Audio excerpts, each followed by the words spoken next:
Hello दोस्तों, स्वागत है आपका प्रॉफिट एंड लॉस के अपने सेशन में। आज के हमारे टॉपिक का नाम है अंकित मूल्य से विक्रय मूल्य ज्ञात करना।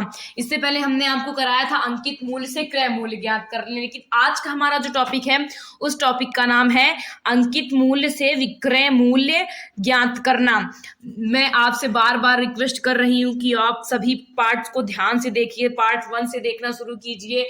अगर आप पार्ट 1 से देखे रहेंगे तो पार्ट 1 एकदम बेसिक था और आज हमारा पार्ट 10 या 11 है।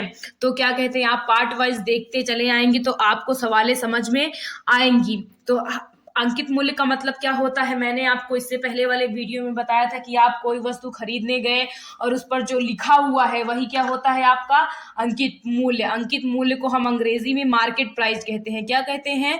Market price. और जैसा कि मैंने आपको बताया है कि जो प्रॉफिट एंड लॉस होता है वो क्या कहते हैं, क्रय मूल्य पर होता है। उसी प्रकार जो छूट दी जाती है वो हमेशा और हमेशा किस पर दी जाती है, अंकित मूल्य पर दी जाती है। तो इस बात को आप जरूर ध्यान में रखिए और वीडियो को एंड तक देखिए। जब तक वीडियो को आप एंड तक नहीं देखेंगे चीजें आपको समझ में नहीं आएंगी। इसीलिए चीजों को समझने के लिए, सब क्वेश्चंस को समझने के लिए, कॉन्सेप्ट्स को समझने के लिए वीडियो में अंत तक बने रहिए। तो चलिए शुरू करते हैं। आपका फर्स्ट क्वेश्चन है, एक सामान का अंकित मूल्य। अंकित मूल्य क्या होता है, मैंने अभी आपको बताया, फिर से एक बार रिपीट कर देती हूँ कि आप कोई सामान खरीदने गए, उस पर जितना रेट लिखा है वही आपका क्या होगा, अंकित मूल्य होगा। क्या होगा?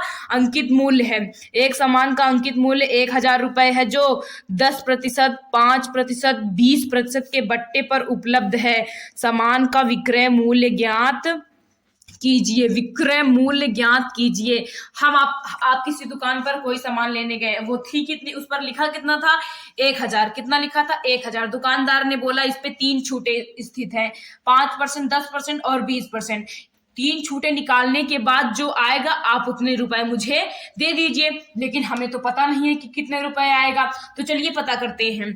हम विक्रय मूल्य फाइंड करने का सबसे सही तरीका होता है जो छूट हमेशा अंकित मूल्य पे दे। अंकित मूल्य है कितना आपका, 1000 गुणे कितने परसेंट की छूट दी जा रही है, 10% की, यानी बचा कितना, देना कितना है आपको, 90। कितना देना है, 90/100 गुणे 5% की छूट दी जा रही, कितना देना है आपको, 95 देना है। कितना देना है, 95।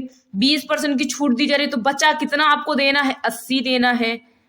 तो इसी को आप सॉल्व कर लेंगे तो आपका क्या आ जाएगा, विक्रय मूल्य आ जाएगा। तो आइए सॉल्व करते हैं। 10 से 2 से 2 जीरो कट गए, 10 से 1 जीरो कट गया, 10 से 1 जीरो कट गया, 10 से 1 जीरो कट गया। अब कुछ बचा आपका, आइए देखते हैं क्या बचा। 9 गुणे 95 गुणे 8 गुणे 10, ये आपका बचा है। आइए इसे सॉल्व करते हैं। 2 चौके 8, 2 पंजे 10, इसे 5 से काटते हैं, 5 कन्नम 5, कितना बच गया आपका, 4 पन्नवा 45। तो 9 गुणे 19 जो कितना हो जाएगा, 76। आइए इसका मल्टीप्लाई कर लेते हैं। विक्रय मूल्य इक्वल हो जाएगा आपका 9 9 छक 54, हासिल बच गया आपका 5। 9 7 63, 63 में 5 जोड़ेंगे कितना हो जाएगा, 68। यानी आपका विक्रय मूल्य कितना आ गया, 684 रुपए आ गया। यानी आपने उस वस्तु पर लिखा तो 1000 था, लेकिन 3 छूटें मिली, 10%, 5% और 20%। और उन 3 छूटों के बाद आपको वो सामान मिला कितने का, 684 रुपए का मिला। तो देखिए यहाँ पे हमने 90 क्यों किया, क्योंकि 10% छूट, 10% तो हमें देना ही नहीं है, लेकिन देना कितना है, हमें 90 देना है। और यहाँ पे 95 इसलिए लिखा क्योंकि 5% तो नहीं देना है, लेकिन देना कितना है, 95 ही तो देना है। और यहाँ पे 80 क्यों लिखे हैं आप समझ ही गए होंगे। आइए नेक्स्ट क्वेश्चन पे चलते हैं। आपका नेक्स्ट क्वेश्चन कह रहा है कि 20%, 25%, 20%, 25%, 10% बट्टा श्रेणी पर अंकित मूल्य 1500 रुपए वाली वस्तु का विक्रय मूल्य ज्ञात कीजिए। चलिए ज्ञात कर देते हैं। विक्रय मूल्य आप इज इक्वल टू अंकित मूल्य कितना है, 1500। जो छूट होती है, मैं आपको बार बार रिपीट कर रही हूँ, छूट हमेशा और हमेशा अंकित मूल्य पर दी जाएगी। तो अंकित मूल्य 1500 है, 20% की छूट बची, यानी देना कितना है, हमें 80 देना है। तो 80/100, 25 की छूट मिली, यानी कितना देना है, 75/100 गुणे 10 की छूट मिली, यानी देना कितना है, 90/100। इसको आप एक फॉर्मूले के रूप में भी लिख सकते हैं, जैसे यहाँ फॉर्मूला में लिख दे रही हूँ आपका, इसे आप फॉर्मूले के रूप में लिख सकते हैं, जैसे लिख सकते हैं आप विक्रय मूल्य इज इक्वल मार्केट प्राइस गुणे 100 माइनस डिस्काउंट फर्स्ट परसेंटेज, फिर गुणे 100 माइनस डिस्काउंट सेकेंड परसेंटेज, गुणे 100 माइनस डिस्काउंट थर्ड परसेंटेज। ऐसे डैश डैश करते करते क्या करेंगे, हम चले जाएंगे। तो चलिए आइए सॉल्व करते हैं। फॉर्मूले पे ये चल रहा है विक्रय मूल्य इक्वल मार्केट प्राइस गुणे 100 माइनस डिस्काउंट फर्स्ट, पहला डिस्काउंट, दूसरा डिस्काउंट, तीसरा, ऐसे ऐसे करते करते चले जाएंगे। तो देखिए आइए इसे सॉल्व करते हैं। 2 जीरो से 2 जीरो कट गया, 1 जीरो से 1 जीरो कट गया, 1 जीरो से 1 जीरो कट गया। जो बचा है लिख लेते हैं 15 गुणे 8 गुणे 75 बटे 75 गुणे 9 बटे 100। कितना बचा 100। 25 त्रिक 75, 25 चौके 100, 4 दूनी 8। तो विक्रय मूल्य इक्वल 15 गुणे 3 दूनी 6, 6 नवाई 54। इनका मल्टीप्लाई करेंगे तो आपका कितना आ जाएगा 810। कितना आ जाएगा 810 रुपये विक्रय मूल्य आ जाएगा। तो ये आपको उम्मीद है आपको ये सवालें समझ में आ रही हों।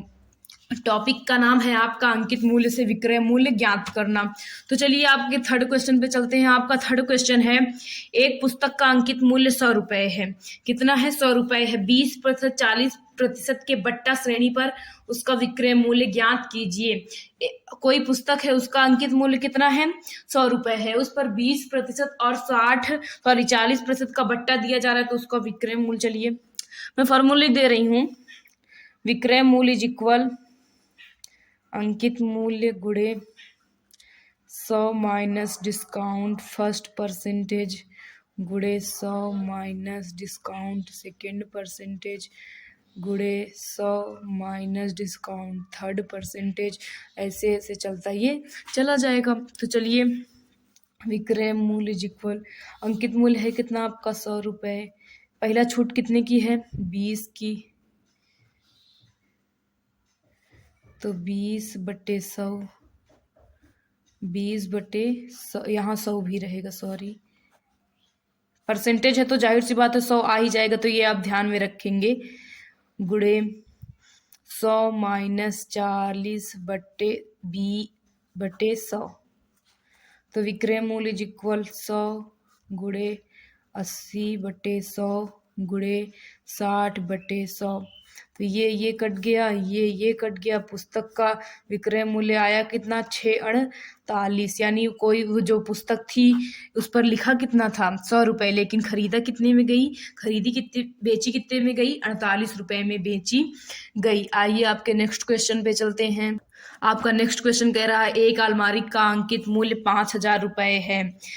10%, 20%, 30% के बट्टे पर उसका विक्रय मूल्य ज्ञात कीजिए। तो विक्रय मूल्य इक्वल अंकित मूल्य कितना है 5000। पहला बट्टा कितना है 10, यानी 100 में से 10 घटाएंगे कितना आ जाएगा 90, 90/100 गुणे फिर 100 में से 20 घटाएंगे कितना आ जाएगा 80/100। तीसरा बट्टा आपका 30 है, 100 में से 30 घटाएंगे कितना आ जाएगा 70/100। तो चलिए इसे सॉल्व कर देते हैं। 0 से 0 कट गया, 1 जीरो से 1 जीरो कट गया, 1 जीरो से 1 जीरो कट गया, 1 जीरो से 1 जीरो, 1 जीरो से 1 जीरो। आपका बचा क्या विक्रय मूल्य इक्वल 5 गुणे 9 गुणे 8 गुणे 7। इन सब को मल्टीप्लाई करेंगे तो आपका आएगा 25-20। कितना आ जाएगा 25-20 रुपए की वो मेज आपको मिली, वो सॉरी अलमारी आपको मिली। उस पर लिखा कितना था 5000, लेकिन मिली कितने की 2520 रुपए की। तो बताइए छूट में किसका फायदा है, आपका कि दुकानदार का। दुकानदार बिना फायदे के बेचेगा नहीं। आप एक प्रकार से देखा जाए तो छूट में आपका ही फायदा है, लेकिन दुकानदार को उस छूट पर फायदा हो रहा है, तभी तो वो आपको इतने में बेच रहा है। चलिए नेक्स्ट क्वेश्चन पे चलते हैं। आपका नेक्स्ट क्वेश्चन कह रहा है एक पंखे का अंकित मूल्य 150 है, उस पर 20% छूट देने पर उसका विक्रय मूल्य कितना हो जाएगा। तो विक्रय मूल्य अंकित मूल्य कितना है 150, 20% की छूट दी यानी कितना 80 देना है गुणे 100। 1 जीरो से 1 जीरो, 1 जीरो से 1 जीरो, 15 कितना होता है 120, यानी उस वस्तु का विक्रय मूल्य कितना हो जाएगा 120 रुपए हो जाएगा। लिखा कितना था 150 रुपए, लेकिन 20% की छूट देने के बाद वो वस्तु मिल कितने में रही है? 120 रुपए में मिल रही है। आइए आपके लिए नेक्स्ट और लास्ट क्वेश्चन पे चलते हैं। आपका लास्ट क्वेश्चन है, एक पियानो का अंकित मूल्य 1500 रुपए था। उसे बेचते समय उस पर 20%, 10% तथा 10% की 3 क्रमिक छूटें दी गई। तदनुसार उसका विक्रय मूल्य क्या है? तो विक्रय मूल्य इज इक्वल, अंकित मूल्य कितना है? 1500।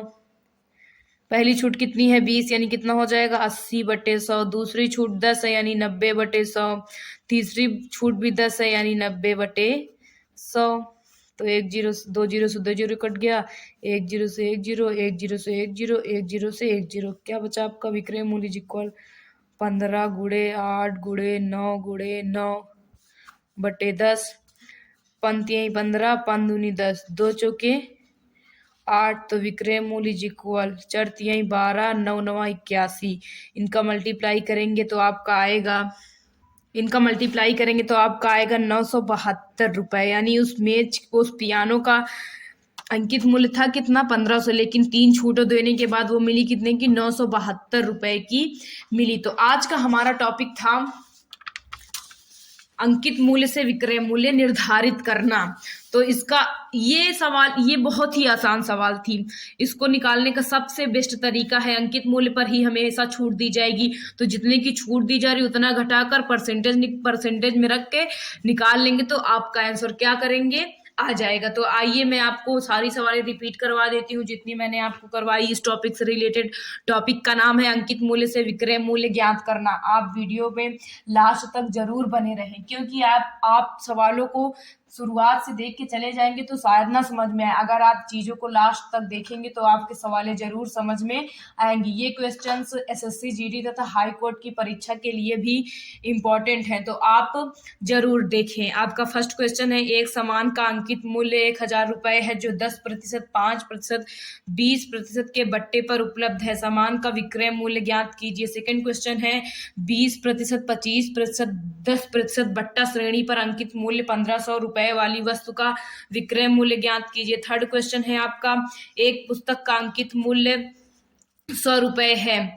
20%, 40% के बट्टा श्रेणी पर उसका विक्रय मूल्य ज्ञात कीजिए। नेक्स्ट क्वेश्चन है आपका, एक अलमारी का अंकित मूल्य 5000 रुपए है। 10%, 20%, 30% के बट्टे पर उसका विक्रय मूल्य ज्ञात कीजिए। आपका अगला क्वेश्चन है, एक पंखे का अंकित मूल्य 150 रुपए है, उस पर 20% छूट देने पर उसका विक्रय मूल्य कितना होगा। और आपका लास्ट क्वेश्चन है, एक पियानो का अंकित मूल्य 1500 रुपए था, उसे बेचने पर उस पर 20%, 10% तथा 10% की 3 क्रमिक छूटें दी गई। तदनुसार उसका विक्रय मूल्य कितना था। तो आज हमारा ये टॉपिक भी कंप्लीट होता है। अगर आपको सवालें ना समझ में आई हो या हमारी कोई भी गलती हो तो प्लीज़ कमेंट करके ज़रूर बताइए। वीडियो को ज़्यादा से ज़्यादा शेयर कीजिए, हमारे चैनल को सपोर्ट कीजिए, चैनल को सब्सक्राइब कीजिए। चैनल का नाम तो आप जानते ही होंगे, हमारे चैनल का नाम है 2020 क्लासेस। क्या नाम है? 2020 क्लासेस। तो अगर आप हमारे इस चैनल पर नए हो तो प्लीज़ चैनल को सब्सक्राइब कीजिए तथा बगल में आए बेल आइकन को प्रेस कीजिए ताकि आपको सभी वीडियोस की नोटिफिकेशन डेली मिलती रहे। Thank you.